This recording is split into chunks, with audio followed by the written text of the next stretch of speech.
দাউদের চিকিৎসার জন্য অবশ্যই একজন চর্মরোগ বিশেষজ্ঞের অধীনেই আপনাকে থাকতে হবে। সাধারণত আমাদের দেশের প্রেক্ষাপটে যে ভুলটা সবাই করে ফেলে যে প্রথমে এরকমের একটা শুকনা গোটা বা চুলকানির মতন হয়েছে, আমি ফার্মেসির থেকে একটা ওষুধ কিনে এনে লাগালাম, কিংবা বাসায় থাকা কোনো একটা পুরনো মলম একটু লাগালাম, দেখা গেলো একটু ভালোও হয়ে গেল, 2-3 দিনের মধ্যে জায়গাটা একটু সেরেও যাচ্ছে, তখনও দেখা যাচ্ছে যে তারা আর ডাক্তারের কাছে আসার প্রয়োজনীয়তা অনুভব করে না এবং এখানেই তারা ভুলটা করে। শুভেচ্ছা সকলকে। দাউদ বা দাঁত সবচেয়ে প্রচলিত চর্মরোগের মধ্যে একটি। এটা কেন হয়, এর সঠিক চিকিৎসা কী, কেন এটি সেরে যাওয়ার পরও বারবার ফিরে আসে, সমস্ত বিষয় নিয়ে আলাপ করব। আজকে আমরা পেয়েছি মোহাম্মদ মিসকাতুল সালেহীন স্যারকে। স্যার চর্ম যৌনরোগ বিশেষজ্ঞ এবং কর্মরত আছেন কনসালটেন্ট হিসেবে খুলনা মেডিকেল কলেজ হাসপাতালে। স্যারকে আমাদের অনুষ্ঠানে সুস্বাগতম।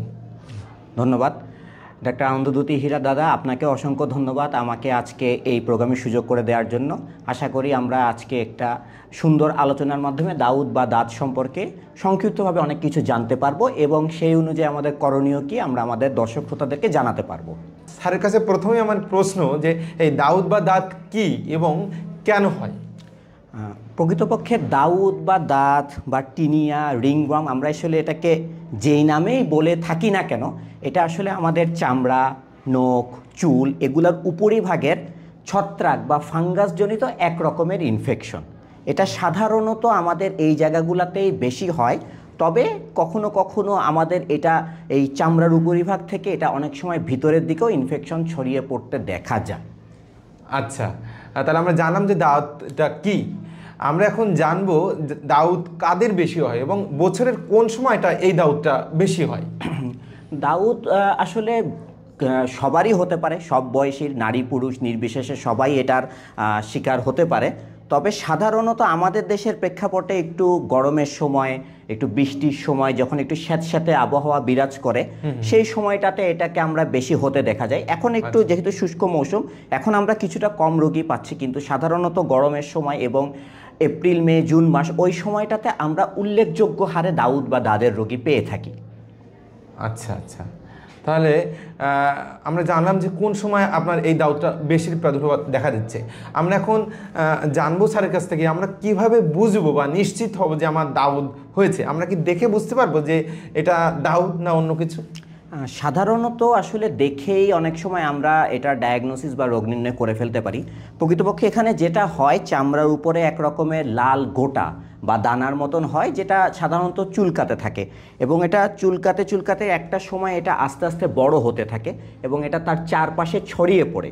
এবং যে ছত্রাকগুলো এই রোগটা করে থাকে তাদের বৈশিষ্ট্যই হচ্ছে যে তারা আস্তে আস্তে তাদের চারপাশে অগ্রসর হতে থাকে এবং ভিতরে এক রকমের শূন্য স্থান বা রিংয়ের মতন সৃষ্টি করে। সেজন্য এটার নাম চলে এসেছে রিংওয়ার্ম বা টিনিয়া। কিন্তু বর্তমানে আসলে এখন আর রিংওয়ার্ম নামে অভিহিত করা হয় না। হ্যাঁ, আপনি দাদা যেটা বলছিলেন সেটা একদম ঠিক, যে অন্যান্য রোগের সাথেও এটা অনেক সময় আমাদের কিছুটা সন্দেহের উদ্বেগ করে।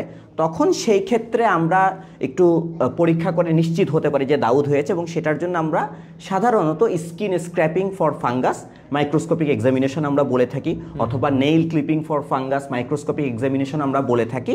সেই জিনিসটা আমরা করে নিশ্চিত হতে পারি যে আমাদের কারোর দাউদ বা ছত্রাকের এই রোগটা হয়েছে। আচ্ছা, ধন্যবাদ স্যারকে। স্যার, এবার আমরা জানবো যে স্যার আমাদের দেহের কোন কোন জায়গায় এই দাউদটা হতে পারে এবং এক জায়গায় দাউদ হলে কি অন্য জায়গায় স্যার ছড়াতে পারে? হ্যাঁ, দেহের যে কোনো জায়গাতেই আসলে দাউদ হতে পারে এবং দেহের বিভিন্ন জায়গা অনুসারে এটার নামও বিভিন্ন হয়ে যায়। যেমন কারোর যদি মাথার চুলের ভিতরে হয় আমরা এটাকে বলি টিনিয়া ক্যাপিটিস, মুখে হলে আমরা এটাকে টিনিয়া ফেসি বলি, দাড়ির মধ্যে হলে টিনিয়া বারবি বলা হয়, শরীরে হলে টিনিয়া কর্পোরিস বলা হয়। শরীরের যেগুলো ভাঁজযুক্ত জায়গা, অর্থাৎ আমাদের বগল, রানের গোড়া বা কুচকি, স্তনের নিচে, এই জায়গাগুলোতে হলে তখন এটাকে টিনিয়া ক্রুরিস, পায়ে হলে টিনিয়া পেডিস, এরকম বিভিন্ন নামে অভিহিত করা হয়। এবং কখনো কখনো এই দাউদের অবস্থান ভেদে এটার চিকিৎসাও বিভিন্ন হয়ে যায়। আচ্ছা, এবং ছড়াতে পারে অবশ্যই, জি, এক জায়গা থেকে এক জায়গায়। যেহেতু এটা একটা হচ্ছে যে ছোঁয়াচে রোগ, তার নিজস্ব ব্যবহৃত জিনিসপত্র থেকে তারই শরীরের অন্য জায়গায় এবং তার থেকে অবশ্যই তার আশেপাশের পরিবারের অন্যদের কাছেও খুব দ্রুত এটা ছড়িয়ে যেতে পারে। মারাত্মক সংক্রামক রোগ। আচ্ছা, তাহলে আমরা জানলাম স্যারের কাছে দাউদ ছোঁয়াচে রোগ, এবং আপনার হলে আপনার পরিবারের কিন্তু আপনার ছেলে মেয়ে, আপনার স্ত্রী কিংবা স্বামীরও হতে পারে। আচ্ছা স্যার, আমার দাউদ হলো কিংবা এই জন্মজাত সমস্যাটা হলো, আমরা এই চিকিৎসাটার জন্য কার কাছে যাব এবং কি কি প্রচলিত চিকিৎসা পদ্ধতি আপনারা দিয়ে থাকেন? দাউদের চিকিৎসার জন্য অবশ্যই একজন চর্মরোগ বিশেষজ্ঞের অধীনেই আপনাকে থাকতে হবে, একজন চর্মরোগ বিশেষজ্ঞের কাছে আপনাকে যেতে হবে। সাধারণত আমাদের দেশের প্রেক্ষাপটে যে ভুলটা সবাই করে ফেলে, যে প্রথমে এরকমের একটা শুকনা গোটা বা চুলকানির মতন হয়েছে, আমি ফার্মেসি থেকে একটা ওষুধ কিনে এনে লাগালাম, কিংবা বাসায় থাকা কোনো একটা পুরনো মলম একটু লাগালাম, দেখা গেলো একটু ভালোও হয়ে গেল, 2-3 দিনের মধ্যে জায়গাটা একটু সেরেও যাচ্ছে, তখনও দেখা যাচ্ছে যে তারা আর ডাক্তারের কাছে আসার প্রয়োজনীয়তা অনুভব করে না, এবং এখানেই তারা ভুলটা করে। আলটিমেটলি রোগটা তারা খারাপ অবস্থা বানায় একজন চর্মরোগ বিশেষজ্ঞের কাছে আসে, যেটা কখনোই কাম্য নয়। সাধারণত আপনারা মানে কি দেখে থাকেন যে তারা কি কি ভুল করছে, কোন কোন ডাক্তারের কাছে যাচ্ছে, কিংবা কবিরাজ কিংবা হোমিওপ্যাথিক এই ধরনের চিকিৎসা তো নিয়ে থাকে? জি, তাই তো? হ্যাঁ হ্যাঁ হ্যাঁ, মানে সব সময় যেটা আমরা দেখে থাকি আসলে, পাড়ার যে ফার্মেসি এবং লোকাল যে ডাক্তার বা হচ্ছে গিয়া বিভিন্ন রকমের তারা কবিরাজ বা হচ্ছে গিয়া রাস্তায় ভ্যানে করে বিক্রি করা বিভিন্ন ওষুধ, প্রায় শোনা যায় যে হচ্ছে যে অব্যর্থ মলম, চর্মরোগের মলম, দাউদ, চুলকানি, খাউজানি সব একবারে সেরে যায়, ভ্যানে করে নিয়ে যেগুলো ফেরি করে বেড়ায় তাদের কাছ থেকে নিয়ে তারা ওষুধ প্রয়োগ করে এবং জায়গাগুলোকে খারাপ বানায়। আমরা যেটা বলি টিনিয়া ইনকগনিশো, মানে অ্যান্টিফাঙ্গাল ড্রাগ রেজিস্ট্যান্ট টিনিয়া, অথবা স্টেরয়েড দেওয়ার কারণে তার আসল অবস্থাটা পরিবর্তন হওয়া এক রকমের অসুখ নিয়ে আমাদের কাছে চলে আসে। আচ্ছা স্যার, তাহলে এরপরে প্রশ্ন যে স্যার, এই যখন আমরা চিকিৎসা আপনারা করে থাকেন, এর সঙ্গে কি আর কোনো স্বাস্থ্যবিধি কি আমরা একই সঙ্গে মানতে হবে কিনা? জি, স্বাস্থ্যবিধি মানার প্রয়োজনীয়তা এখানে অনস্বীকার্য এবং অত্যন্ত গুরুত্বপূর্ণ। যেহেতু এটা অত্যন্ত ছোঁয়াচে রোগ, একজনের থেকে আরেকজন খুব দ্রুত ছড়ায়, আমাদেরকে নিজেদের ব্যবহৃত জিনিসপত্র সম্পর্কে অত্যন্ত সচেতন থাকতে হবে।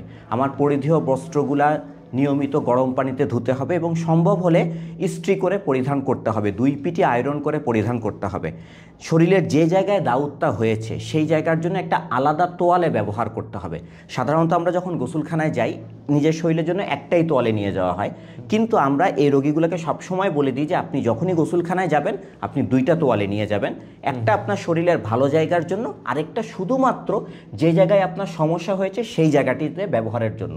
এবং ওই জায়গাটিতে আপনি যখন ব্যবহার করবেন আপনি ডলবেন না, শুধুমাত্র চাপ দিয়ে মুছবেন। এছাড়া তার ব্যবহৃত সমস্ত জিনিসপত্র, তার একটা চিরুনি, মহিলা হলে তার চুড়ি, মাথার ক্লিপ, বাসায় পরার স্যান্ডেল, কোনো কিছুই কারোর সাথে শেয়ার করা যাবে না।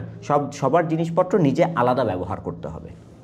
আচ্ছা স্যারকে ধন্যবাদ, অনেক গুরুত্বপূর্ণ তথ্য কিন্তু আমরা দাউদ বিষয়ে জানতে পারছি।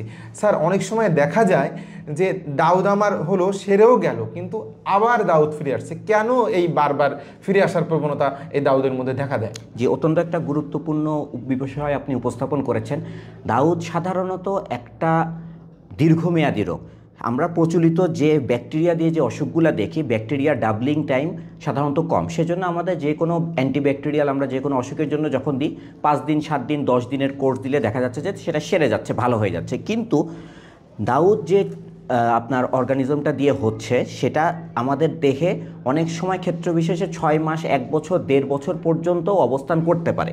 সেজন্য রোগ ভেদে, জায়গা ভেদে আমাদের অনেক দিন পর্যন্ত চিকিৎসা দেয়া লাগে। তো কথার প্রসঙ্গে যদি বলি যে আমার একটা পায়ে একটা ছত্রাকের আক্রমণ হয়েছে, আমি রোগীকে বললাম তার 3 মাস ওষুধ খাওয়া লাগবে। এখন সে প্রথম 1 মাস খেয়ে কিছুটা সুস্থ বোধ করলো, সে ওষুধের ডোজটা আর কমপ্লিট করলো না। এই যে তার গ্যাপটা থেকে যাচ্ছে এবং সে ডোজ কমপ্লিট না করার কারণে তার ওইখানে রোগটা আবার ফিরে আসার প্রবণতা তৈরি হচ্ছে। নতুন করে যখন রোগটা ফিরে আসছে তখন সেখানে অ্যান্টিমাইক্রোবিয়াল রেজিস্ট্যান্স বা অ্যান্টিফাঙ্গাল রেজিস্ট্যান্স তৈরি হচ্ছে। তখন আর প্রচলিত যে আমরা ওষুধপত্র ব্যবহার করতেছি সেখানেও কিন্তু এই জিনিসটাতে আর সারতে চাচ্ছে না। কাজেই দাউদ ফিরে আসার প্রধান কারণ হচ্ছে যে চিকিৎসার মধ্যে তাকে একদম পুরোপূর্ণভাবে সে যদি লেগে না থাকে, কোর্স যতদিন ততদিন সে যদি একদম করে ঠিক মতন যদি শেষ না করে, তখন দেখা যাচ্ছে যে ওষুধটা বারবার ফিরে আসতে চায়। তো এই ব্যাপারটাতে আসলে খুবই গুরুত্বের সাথে আমাদেরকে বিবেচনা করে দেখতে হয়। তাহলে স্যার, আমরা কেউ যদি কোর্সটা সম্পূর্ণভাবে সেরে মানে কমপ্লিট করে তাহলে সম্পূর্ণভাবে নিরাময় সম্ভব, তাই তো? জি, সম্পূর্ণ নিরাময় সম্ভব। এখনও পর্যন্ত আমাদের প্রচলিত যে সমস্ত ওষুধপত্র আছে, নির্দিষ্ট কোর্স সম্পূর্ণ করতে পারলে দাউদ বা চর্মরোগ এইটা সেরে যাবে। স্যারকে অসংখ্য ধন্যবাদ। আমরা অনেক অনেক গুরুত্বপূর্ণ তথ্য জানতে পারছি। আমরা আছি কনসালটেন্ট চর্ম ও যৌনরোগ বিশেষজ্ঞ ডাক্তার মোহাম্মদ মিসকাতুস সালেহিন স্যারের কাছে। স্যার, অনেক সময় প্রেগন্যান্ট বা ল্যাকটেটিং মাদার যারা বাচ্চারা যেসব বাচ্চারা দুধ খায় তাদের মায়েদের কিংবা সেই বাচ্চাদেরও অনেক সময় হতে পারে, সেই মায়েদের আমরা কি চিকিৎসা পদ্ধতি আপনারা দিয়ে থাকেন, যেহেতু ওই সময় অনেক ওষুধের রেস্ট্রিকশন বা বাধ্যবাধকতা থাকে? জি, হ্যাঁ, প্রেগন্যান্ট ওমেন বা ল্যাকটেটিং মাদারদের ক্ষেত্রে আমাদের এখনও পর্যন্ত প্রচলিত ড্রাগ ফ্লুকোনাজল, আমরা সাধারণত ফ্লুকোনাজল গোত্রের ওষুধ ব্যবহার করে থাকি। এছাড়া টার্বিনাফিন গোত্রের ওষুধও আমরা প্রয়োগ করতে পারি ক্ষেত্র বিশেষে, কিন্তু অন্যান্য গ্রুপের ওষুধগুলো আমরা এই সমস্ত দুগ্ধপানকারী মা বা হচ্ছে যে আপনার প্রেগন্যান্ট মাদারদের ক্ষেত্রে আমরা দিব না। আচ্ছা স্যার, তাহলে আমাদের যে ডায়াবেটিক রোগীদেরও তো অনেক সময় এই রোগটা হতে পারে, অনেক সময় এই রোগটা অনেক সময় ডায়াবেটিক রোগীদের জন্য চ্যালেঞ্জিং হয়ে দাঁড়ায়, অনেক সময় সারতে চায় না। সেই ডায়াবেটিক রোগীদের জন্য কি কোনো আপনার উপদেশ আছে কি না? জি, ডায়াবেটিস রোগীদের ক্ষেত্রে আসলে যে কোনো রকমের চর্মরোগী অনেক দীর্ঘমেয়াদী হয়ে যায় এবং দাউদের ক্ষেত্রে তাদের জন্য আসলে চিকিৎসাটা অনেক বেশি চ্যালেঞ্জিং। তখন সাধারণত আমরা যেটা করে থাকি, আমাদের যে প্রচলিত অ্যান্টিফাঙ্গালের ডোজটা আছে সেটা তাদের ক্ষেত্রে কিছুটা আমাদেরকে বৃদ্ধি করে দিতে হয়, বাড়িয়ে দিতে হয়, এবং পাশাপাশি তাদের হয়তো ডায়াবেটিসের জন্য যারা যে ওষুধটা খাচ্ছেন সেই ওষুধের ডোজ বাড়ানো বা যদি লাগে আমাদের ইনসুলিন অ্যাড করা, এই জিনিসগুলো আমাদেরকে করে দিতে হয়। ধন্যবাদ স্যারকে। স্যার দীর্ঘদিন ধরে আমাদের এই দক্ষিণ পশ্চিমাঞ্চল খুলনার মানুষের সেবা দিয়ে আসছেন ডাক্তার মোহাম্মদ মিসকাতুস সালেহিন স্যার। আমাদের যে সাধারণ যারা আমরা জনগণ আছি তাদের জন্য আপনার কোনো পরামর্শ আছে কিনা, যেহেতু আপনারা অনেক বলছেন যে আপনারা অনেক সমস্যা ফেস করছেন এই চর্মরোগের চিকিৎসা করতে গিয়ে, তাদের জন্য সাধারণভাবে আপনি কী উপদেশ দিবেন? আমাদের অনুষ্ঠান প্রায় শেষের দিকে আছে যেহেতু স্যার। জি, আসলে সাধারণ মানুষের জন্য একটি বলা, আপনার যে কোনো রকমের চর্মরোগে আপনি আপনার নিকটস্থ চর্মরোগ বিশেষজ্ঞের কাছে যান, যত দ্রুত সম্ভব যান, কারণ আপনি যত দ্রুত রোগটা নির্ণয় করবেন তত দ্রুত এটার চিকিৎসা শুরু হবে এবং চিকিৎসার ফলাফলটাও আপনার অনুকূলে আসবে। কিন্তু যে কোনো একটা অসুখ যদি আমরা ধরতে পারি বা দেরিতে চিকিৎসা শুরু করা হয়, তখন সেটার প্রভাবটাও অনেক দীর্ঘমেয়াদী হয়ে যায়। এবং আপনারা সবসময় চেষ্টা করবেন, দাউদ বা টিনিয়া যদি এরকম রোগ হয়ে যায়, পরিষ্কার পরিচ্ছন্নতাটা অত্যন্ত গুরুত্বপূর্ণ। নিজের কাছে পরিষ্কার পরিচ্ছন্নতা এবং আশেপাশের মানুষজনের জন্য হচ্ছে যে জায়গাগুলোকে যদি আপনি পরিষ্কার পরিচ্ছন্ন রাখতে পারেন সেটা সবচেয়ে বেশি জরুরি দরকার। বাসার আশেপাশগুলো পরিষ্কার রাখতে হবে। গবাদি পশু বা এগুলোও যদি বাসায় থাকে তাদের সাথেও হচ্ছে যে একটা সতর্কতামূলক অবস্থায় থাকতে হবে। পুকুরের পানি ব্যবহারের ক্ষেত্রে সতর্কতামূলক অবস্থায় থাকতে হবে। সর্বোপরি আপনার চিকিৎসক আপনাকে যেই ডোজের ওষুধপত্র দিবেন সেটা যাতে আপনি একদম পুঙ্খানুপুঙ্খভাবে তার নির্দেশ মেনে তার ডোজটা কমপ্লিট করেন, সেই জিনিসটা যাতে আপনি করেন, সেই জিনিসটার প্রতি আমার অনুরোধ থাকবে সমস্ত রোগীদের কাছে। ধন্যবাদ স্যারকে আমাদের এই অনুষ্ঠানে অত্যন্ত গুরুত্বপূর্ণ একটি বিষয় নিয়ে আলাপ করার জন্য এবং সাধারণ মানুষ সহ সবাইকে সচেতন করার জন্য। আপনাদের প্রতি এই অনুষ্ঠানের মধ্যে বার্তা থাকলো যে এই দাউদ বা দাউদ হলে যে কোনো প্রচলিত চিকিৎসা পদ্ধতি, কবিরাজি কিংবা অন্য কোনো চিকিৎসা পদ্ধতি না গিয়ে একজনের চর্ম এবং যৌন রোগ বিশেষজ্ঞ স্যারের কাছে যাবেন এবং তার মাধ্যমে সম্পূর্ণ কোর্স সেবন করে আপনার এই দাউদ বা দাঁত সারিয়ে তুলবেন। সবাইকে অসংখ্য ধন্যবাদ, স্যারকে অসংখ্য ধন্যবাদ আমাদের অনুষ্ঠানে সময় দেওয়ার জন্য। জি, দাদাকে অসংখ্য ধন্যবাদ। সবাই ভালো থাকবেন, সুস্থ থাকবেন। আসসালামু আলাইকুম।